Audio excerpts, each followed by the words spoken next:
I think that I've now, at 63 years old, suddenly owned that it's not a bad thing to speak your voice. There was like photos with her and Prince Andrew way back in the day when she was like in her early... The walls of Montecito feel like they're rattling again. And this time it's not because some camera crew showed up or a PR stunt spun out of control. This shock hit deeper, sharper, like a headline nobody was ready for. Word is spreading that Meghan Markle is in full-on meltdown mode after Sarah Ferguson, yes, the real Fergie, decided to open old vaults that were never meant to see daylight. The secrets she dropped about Meghan's yacht days and her supposed link to a certain duke long before Prince Harry have blasted both royal insiders and Hollywood circles into absolute chaos. The drama blew up so fast that even Buckingham Palace had to whisper behind locked doors, trying to steady the fallout. Grab a cup of something because this isn't your usual gossip. It's the kind of story that shakes crowns, freezes PR teams, and lights up every gossip page from LA to London. The wild part, it started quietly, too quietly. Fergie was out promoting her newest book, giving a soft, mellow interview about healing, lessons, forgiveness, all that calm energy. But everything switched when the interviewer casually mentioned Meghan Markle and her so-called modern influence on the monarchy. Witnesses claim the whole room shifted. Fergie's face tightened. She tilted her head real slow and said, "Oh, Meghan." Then she added, with that signature sly Fergie smile, "Well, let's just say she's not the first young woman who's been fascinated by royal life or the perks that come with it." The interviewer tried an awkward laugh, but Fergie didn't flinch. Instead, she doubled down. She leaned in and said she remembered whispers from years back about a certain yacht summer, those glamorous trips where everyone plays dress up, trying to catch the eye of powerful people and hoping someone important is watching. And then came the line that detonated every corner of the internet. Some of those familiar faces ended up in very unexpected places, including Buckingham Palace. People froze.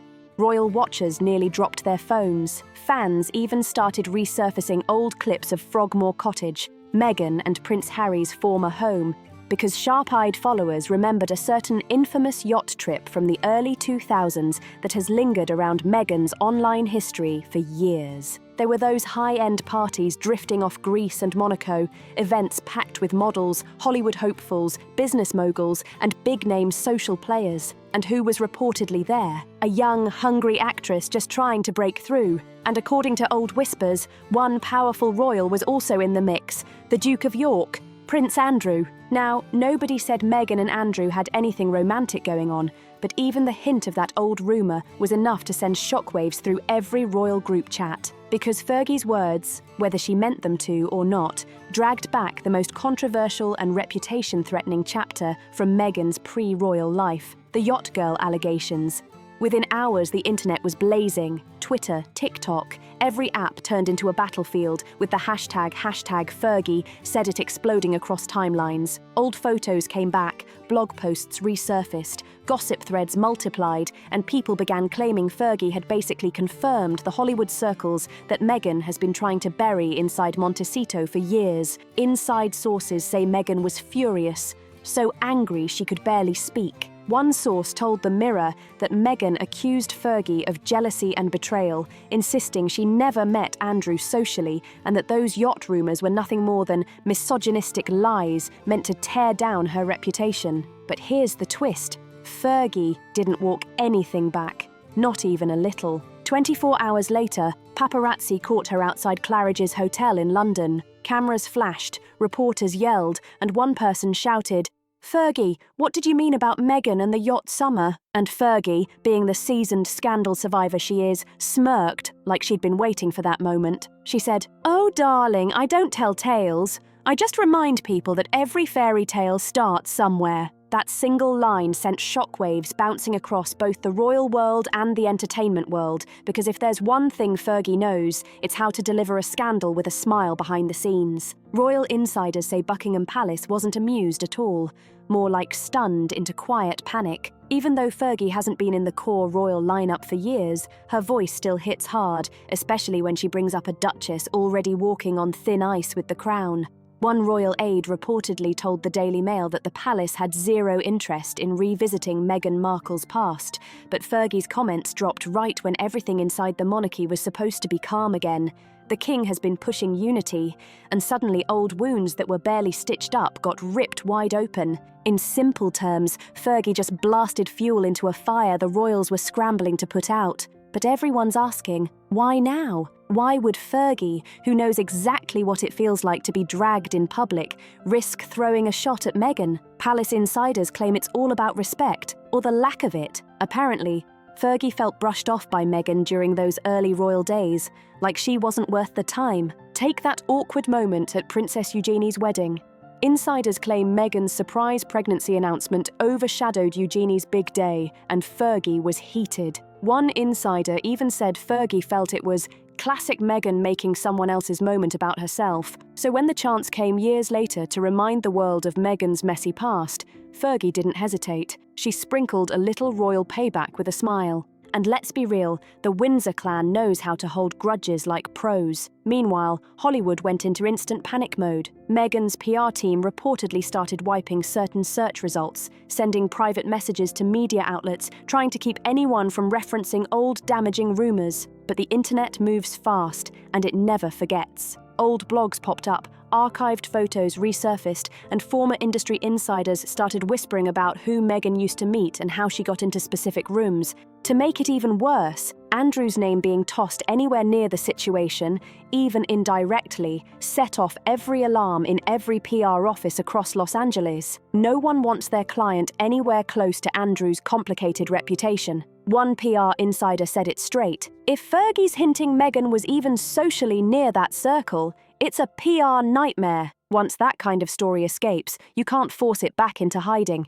By day 2, the headlines went global. Fergie's cryptic comments spark royal panic. Montecito in meltdown. Meghan furious after Sarah's yacht remarks. Was Meghan's past more connected to the royals than anyone knew? The controversy snowballed so fast, it felt like the ghosts of Meghan's pre-royal life walked right out of the archives and back into the spotlight. Fans also noticed something strange. Meghan's official website and her lifestyle trademarks suddenly went silent. No new posts, no updates, no cheerful project teasers, nothing. Just complete silence. People close to her inner circles say she locked herself in crisis meetings, demanding clarity from her publicist, calling old acquaintances, and even reaching out to Eugenie, who is now stuck in a painfully awkward spot between her mother and her once close cousin-in-law. But here's where it gets even messier. Sources around Fergie say she isn't backing down in the slightest. People close to her claim she's holding more stories that could clear up who really chased who during those early days before Meghan met Harry. If that's true, then this whole situation is just getting started. For years, Meghan's team has worked non-stop to distance her from that chapter. The yacht events, the networking circuits, the Hollywood hustling long before she stepped into royal life. But once Fergie broke the unspoken royal rule, never expose the past, the floodgates cracked open. Now Meghan's worst nightmare might be unfolding right in front of her, her pre-Duchess world colliding with her polished post-royal image in full public view. Suddenly, the once untouchable Duchess of Sussex looks cornered. Boxed in by Fergie's sly remarks, the internet's screenshots, and pieces of a history she thought she buried. And the question floating around now is simple. What is Meghan going to do? Because everyone knows this. Meghan Markle doesn't back down easily, but this time, her opponent isn't a tabloid, or critics, or a palace aide. It's another Duchess, one who knows the royal battlefield like the back of her hand.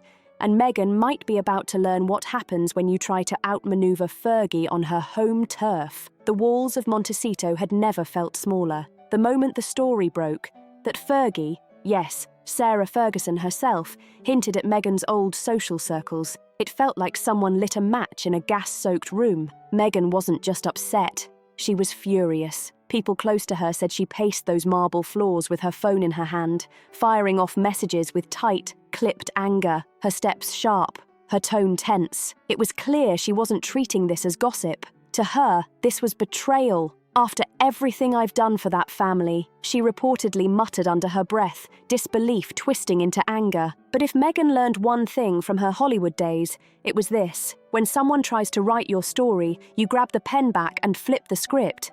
And that's exactly what she intended to do. Within hours, her team, the same polished PR force that guided her shift from Royal Duchess to digital brand powerhouse, was fully activated. Crisis meetings, late-night strategy calls, tight-lipped no-comment answers from reps. Everything hinted that something major was forming behind the curtain. Behind the scenes, Meghan was shaping what one insider dramatically called her counter-narrative. The mission: reclaim the spotlight before anyone else had the chance to bend the headlines. And in true Meghan style, she didn't choose a small move. Rumours spread fast that she reached out to a top streaming executive about a bold new project, a documentary-style reclaiming of her truth, not just a clapback, a full-scale brand reset, a modern Duchess refusing to be shaken by old gossip. But there was one problem. Fergie wasn't budging. Palace watchers said the Duchess of York, now enjoying a surprising second wave of popularity thanks to her blunt honesty and warm charm,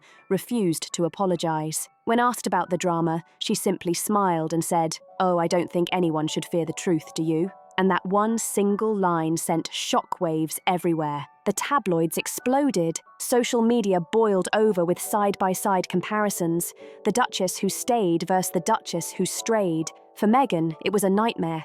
Her carefully curated image, soft neutrals, calm statements, wellness, compassion, California warmth, was being shredded in real time. Then the real gut punch arrived. Someone, no one knew who, began leaking old Hollywood photos. Private events, glamorous yacht shots, party nights that were innocent but looked chaotic out of context. Online detectives didn't care about context. They cared about clicks and drama. Suddenly, Meghan's past, buried, reshaped, rebranded, was being picked apart frame by frame. Inside Montecito, the tension grew thick. Harry was reportedly furious, not just at the palace or Fergie, but at how every move they made triggered another avalanche. He'd tried to shield Meghan before, from the press, from rumours, from relentless headlines. But this time felt different. This time felt personal. The Windsors had closed ranks, and the woman he loved was once again the outsider standing in the line of fire. Still, Meghan didn't retreat. If they wanted a PR battle, she'd deliver one. A series of calculated appearances followed. Meghan was spotted leaving a private women's leadership luncheon in LA, looking serene and confident, smiling at cameras as if nothing around her was burning. Her style immaculate, calm, polished, the opposite of rattled. But behind that smooth smile was defiance. "Every time they come for me, I come back stronger," she reportedly told a friend. And honestly,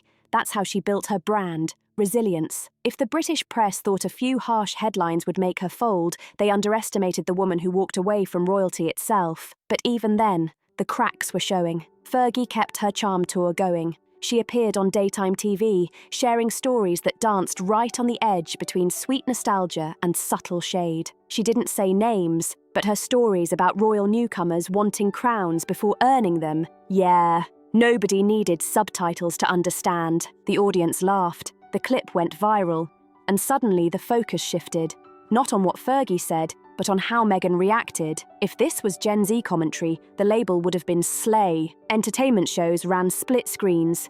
Meghan's tight smile at a charity event versus Fergie's amused grin on daytime TV. The internet picked sides. Team Fergie trended. Duchess versus Duchess hit 1 million posts in a single day. Inside Montecito, Meghan's PR team knew exactly what was happening. The narrative flipped. Meghan was no longer being seen as the unfairly targeted woman. She was now being painted as the aggressor, the manipulator, the Hollywood Duchess who couldn't take criticism. So Meghan made a decision that shocked even her closest advisors. She would speak. On camera, not a documentary, not a podcast, something bigger. Insiders whispered that the project would be raw, emotional, personal, a conversation about truth, womanhood, and reclaiming your story from lies. It was meant to silence the whispers, but in the royal world, silence often speaks louder than words, and Meghan's voice, no matter how perfectly filmed, always carried the risk of becoming another explosive headline. And just as Meghan moved into pre-production, something unexpected shifted. Fergie's allies started talking, old acquaintances, former royal aides, friends who remembered Meghan's early days in the fold, and their whispers were not flattering. What started as one woman trying to defend her image spiraled into a full-blown media battlefield. Two duchesses, two legacies, two narratives colliding in the spotlight. But the real question wasn't who would win.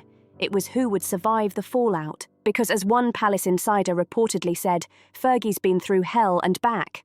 Meghan's still learning that when you fight the crown always fights back harder. And by the time Meghan's Reclaiming Her Truth project hit pre-production, the storm outside her Montecito mansion was already brewing into something far bigger and far more dangerous than anyone expected. If you want more pieces like this, don't forget to like, subscribe, share, and drop a comment to keep the series going.